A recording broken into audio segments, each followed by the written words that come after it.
So yesterday I had an entire stampede of leaf blowers, street sweepers, lawnmowers, and other noise-making devices wandering through the street outside of my office. And in lieu of having to yell into my microphone, I opted to shift my schedule forward one day. Please forgive me.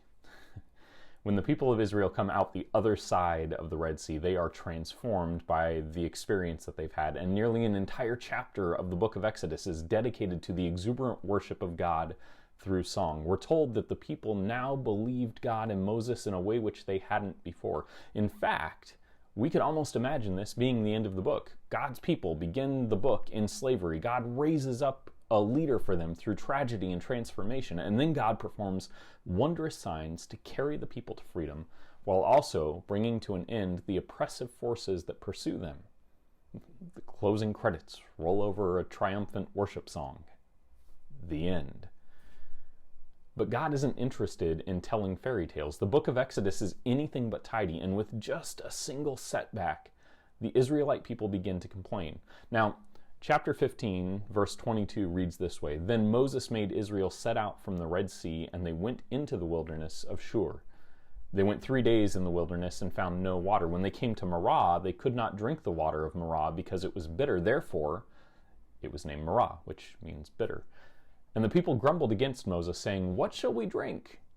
And he cried to the Lord, and the Lord showed him a log, and he threw it into the water, and the water became sweet. There the Lord made for them a statute and a rule, and there he tested them, saying, If you will diligently listen to the voice of the Lord your God, and do that which is right in his eyes, and give ear to his commandments, and keep all his statutes, I will put none of the disease on you that I put on the Egyptians, for I am the Lord your healer.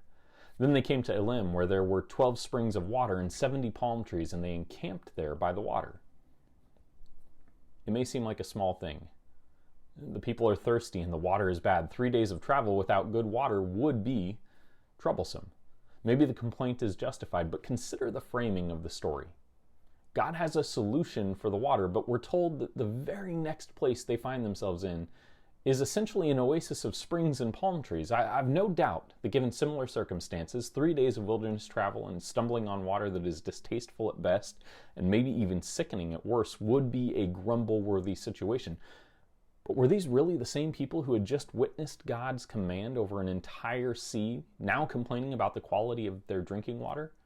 God had rescued them from the army of Egypt. Did they genuinely find themselves thinking God would abandon them to bad water?